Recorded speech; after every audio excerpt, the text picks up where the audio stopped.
Sekitar 1 minggu saja lagi sebelum bulan Jun 2026 melabuhkan tirainya. Lepas tu kita dah masuk ke bulan Julai 2026. Okay, seperti kebiasaan kita nak melihat apakah senarai-senarai bantuan yang bakal disalurkan sepanjang bulan Julai 2026. Bulan yang mungkin agak sedikit menarik, terutama sekali yang terkait dengan STR 2026.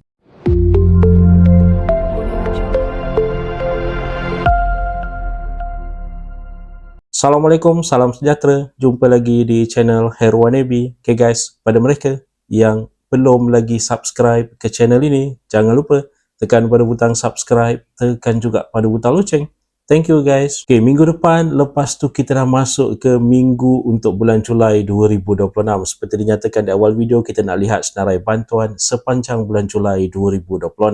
Yang pertama sekali adalah bayaran untuk SARA bulanan SARA 2026. Bayaran bagi bulan Julai adalah pada 1 hari bulan Julai. Seperti kebiasaannya, setiap bulan adalah pada 1 hari bulan. Jadi untuk bulan Julai ini, 1 hari bulan Julai, hari Rabu akan dimasukkan ke dalam MyCard penerima yang berkelayakan.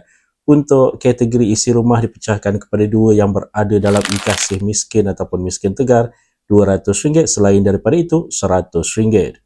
Warga mas tanpa pasangan yang berada dalam e-Kasih miskin ataupun miskin tegar RM150. Selain daripada itu RM50. Bujang 21 ke 59 tahun yang berada dalam e-Kasih miskin ataupun miskin tegar RM100. Selain daripada itu RM50.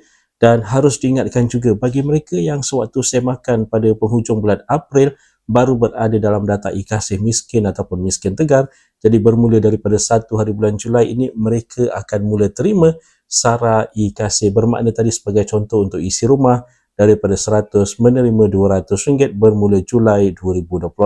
Semakan berikutnya dalam data e-Kasih akan dilakukan pada 20 hari bulan Julai 2026, yang mana bagi mereka pula yang baru disahkan sebagai miskin ataupun disahkan sebagai miskin tegar akan mula menerima amaun SARA e-Kasih bermula daripada bulan Ogos 2026. Itu yang pertama, iaitu berkaitan dengan SARA 2026, SARA bulanan. Yang kedua berkaitan dengan budi diesel, yang mana bayaran untuk bulan Julai bakal dilakukan pada 8 hari bulan Julai, hari Rabu.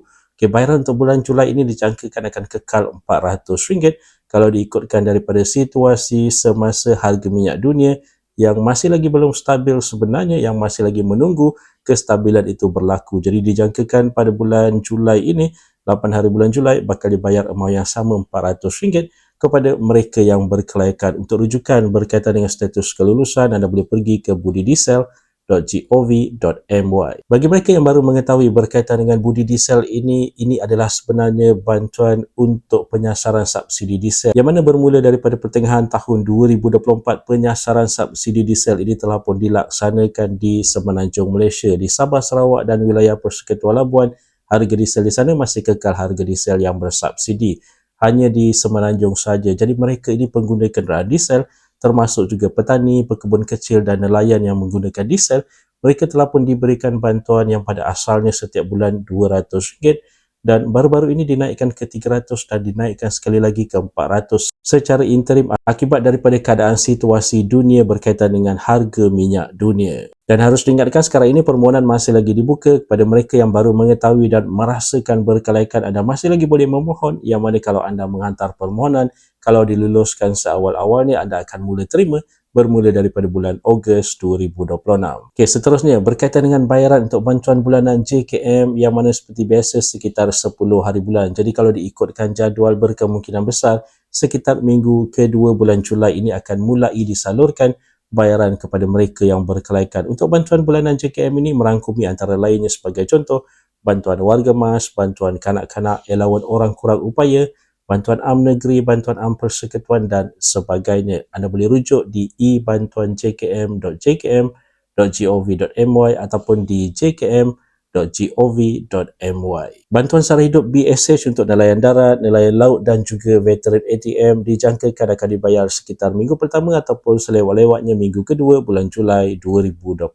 BSH untuk nelayan darat RM250, nelayan laut RM300 dan veteran ATM RM500. Terkait dengan bayaran untuk fasa ketiga STR 2026, persoalan terbesarnya sekarang ini adakah akan diawalkan ke bulan Julai, kerana kalau diikutkan daripada pengumuman awal yang telah pun dilakukan, jangkaan adalah pada bulan Ogos 2026. Tapi harus diingatkan ada juga kemungkinan akan dilakukan bayaran awal kalau kerajaan berbesar hati untuk membayar awal. Mungkin akan terjadi pada penghujung bulan Julai ataupun selewat-lewatnya pada bulan Ogos. Tapi buat masa sekarang ini masih lagi kekal pada bulan Ogos 2026. Jadi guys, itu dia tadi sedikit sebanyak perkongsian di dalam video pada kali ini. Jika anda ada sebarang komen, sebarang pertanyaan, anda boleh tinggalkan di ruangan komen di bawah. Dan kepada mereka yang belum lagi subscribe ke channel ini, jangan lupa tekan pada butang subscribe, tekan juga pada butang loceng. InsyaAllah kita berjumpa lagi di video yang akan datang. Stay safe, stay healthy. Assalamualaikum.